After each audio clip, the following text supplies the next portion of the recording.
Dude, these are all so pretty. It's gonna be so hard picking between them because I am so freaking good at getting these shots right now. Oh, shoot. Nothing happened, there's nothing to see here, literally nothing. I think he's like off kilter now, shoot.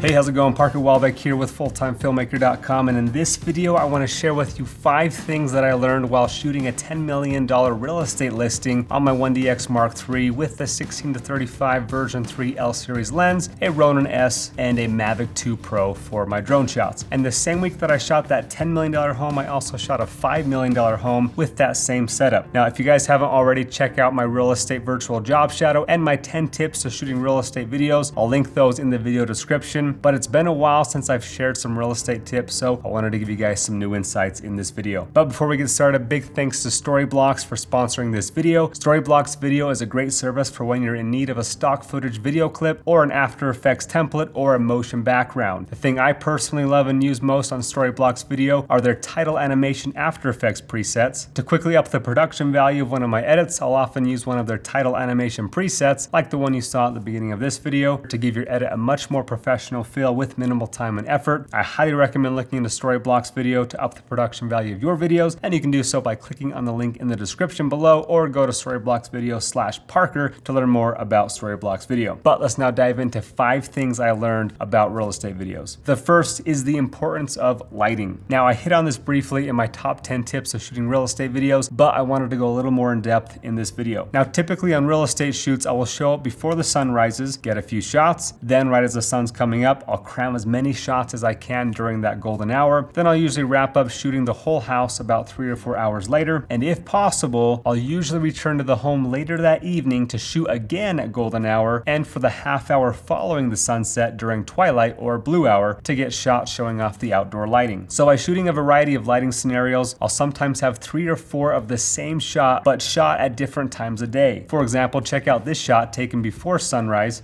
during sunrise, midday, sunset, and twilight. Each has things about it that you could like, but in this case, personally, I loved the twilight shot the best as it showcased the exterior lighting, and so I chose that one for my final video. But had I only shot the first shot before sunrise, when it was windy and the water wasn't very glassy and there weren't any exterior lights on yet, it would have still worked, but definitely wouldn't have popped like some of the other takes, and therefore would have taken away from the overall production value of this video. So when you're trying to sell a product for millions of dollars, you want to show it off in its best light, pun intended. So personally, I think it's worth it to take the extra couple hours to over-deliver for your client and make sure you revisit important features of the house for multiple takes in different lighting situations. As another example, the client said that for some rooms, they thought the lighting would look best during twilight, so I made sure to capture it in those lighting scenarios. However, it was a good thing that I captured those rooms during sunrise as well, because the sunrise shots ended up looking a lot prettier despite what the client previously had thought. So don't be afraid to get multiple shots in multiple lighting scenarios. Now, on this topic of lighting, one of the trickiest things to get right in real estate videos is your exposure. I constantly get people asking me how I get my exposures to look right, and half of the battle is choosing the best lighting and utilizing that natural light as best you can. But the other half of the battle is dialing in your settings correctly. For real estate, I shoot 4K at 60 frames per second, 1/25th of a shutter, 2.8 aperture, 100 ISO, and then I bump my ISO if it's too dark or bump my aperture if it's too bright. So the biggest thing to keep in mind as you're going from room to room is I'm constantly changing white balance in your exposure. So whether that's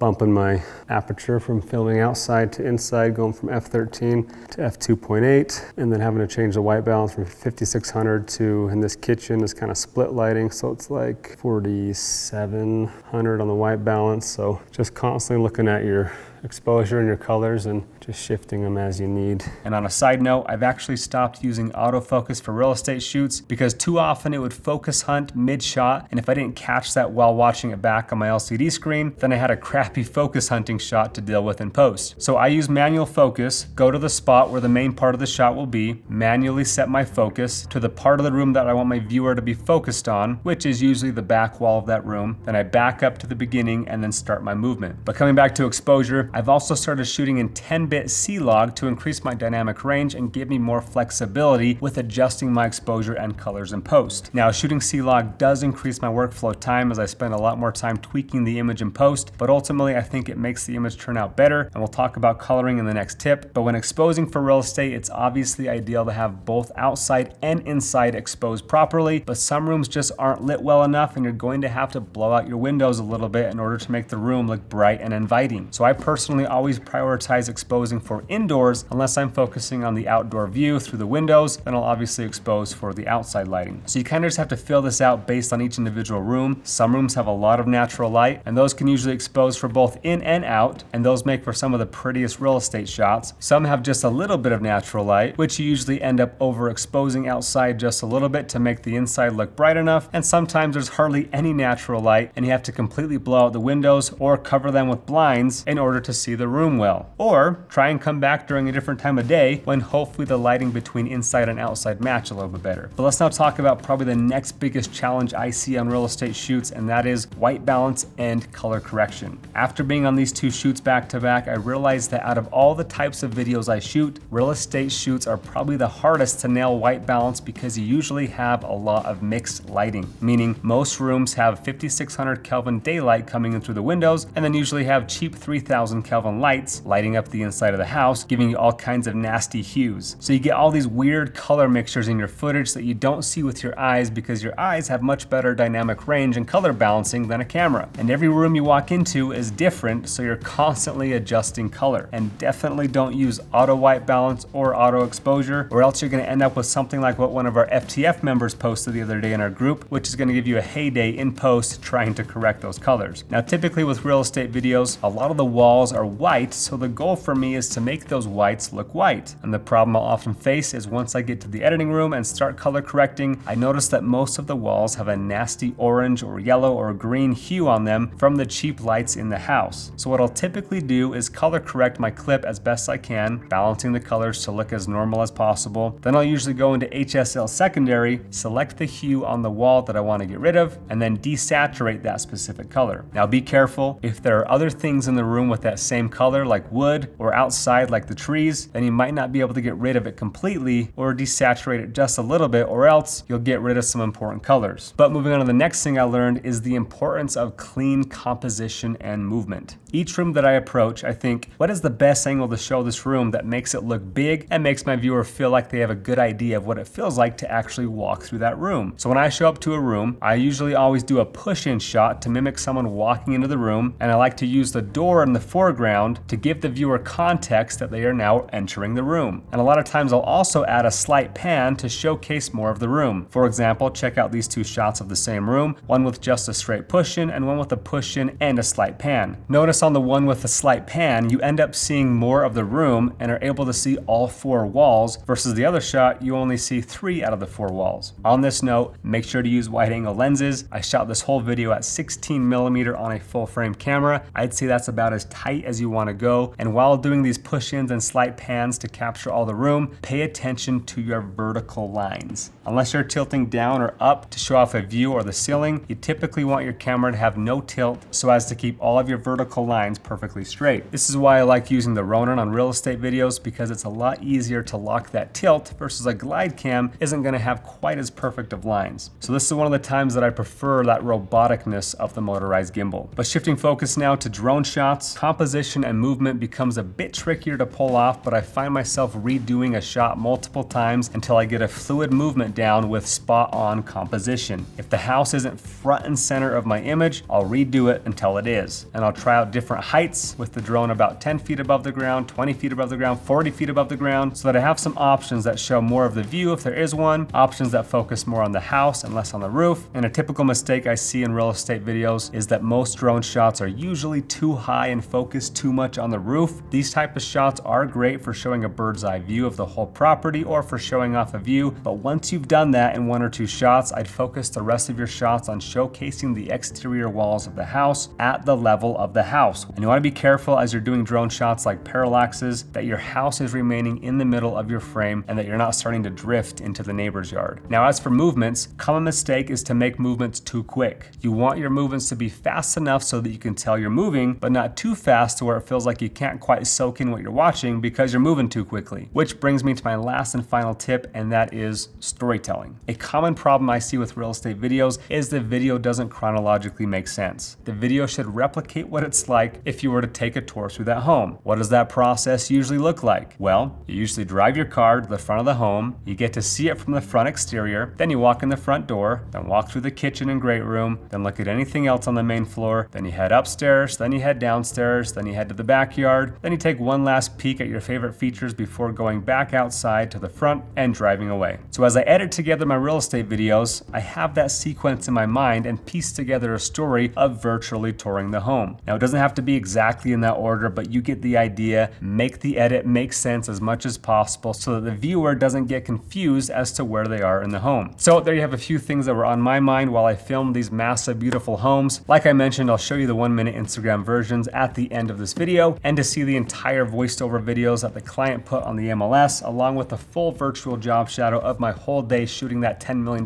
home, make sure to check out our mini course, Real Estate Video Pro, or all of our mini courses are included in our full online film school, Full-Time Filmmaker. Links are in the descriptions to join and start taking your videos to the next level and to start landing higher paying clients. But there you have some insights on how to shoot a $10 million home. If you found this video helpful, make sure to subscribe for more content just like this. And if you have any further questions, please let me know.